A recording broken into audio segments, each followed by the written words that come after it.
We need alternative sources of information at stations like KPFK more than ever. Stations who can inform about the reality we confront, inform in all languages, all backgrounds, real, not imagined challenges that we face today. The irony is that today we have more access to information than ever before. Besides traditional venues such as commercial radio and television, the internet, social media sites, and a whole host of other venues that constantly provide and bombard us with a constant flow of information, unfortunately, they all repeat the same exact information. Seldom does the commercial media, ABC, NBC, or CBS, and if you want to include Fox, or their various affiliates provide a critical perspective on issues we confront. They are controlled by Wall Street and keep promoting policies that emanate from the State Department. They also serve as an echo chamber, attempting to mold public opinion in ways that seldom challenge or confront the power structure. And let's be clear, there is serious discontent in this country. There is serious discontent that is being channeled into right-wing organizations by the media, that is being channeled into efforts like the Tea Party, or worse, fascist or neo-fascist organizations. Mainstream language television is even worse. At the national level, Univision and Telemundo are controlled by Miami-based Cuban-American anti-Castro political zealots and Mexico City economic interests that exercise a nefarious influence on Latino populations, the largest and fastest growing segment of the U.S. population.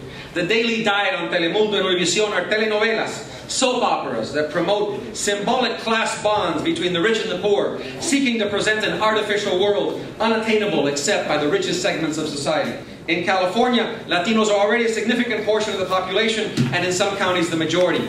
In the state altogether, over 15 million. And are a decisive factor in elections and in the political process. In fact, while the rest of the country was churning in a sea of Republican red, the Latino and the African American and progressive vote in California served as a breakwater to Republican advances and allowed Democrats, for better or for worse, to sweep every statewide election. The demographic pattern is clear. By 2050, Latinos will be 1/3 of the entire U.S. population. Not to address their interests in a comprehensive manner and in a mainstream manner is failing to recognize the new reality that faces the nation, the state, and its people.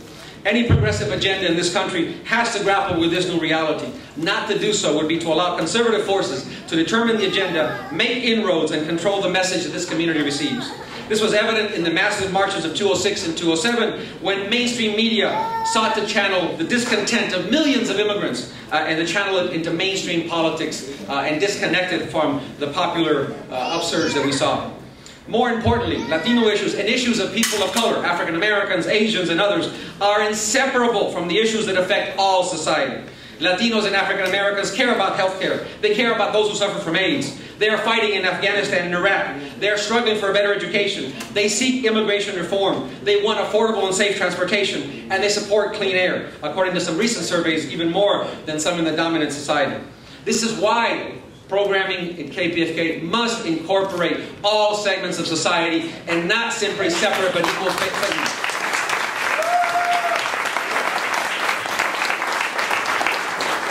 These concerns should find expression at all areas of the station, and not only those reduced to certain hours of the midnight hour or other blocks. Separate but equal is simply not acceptable.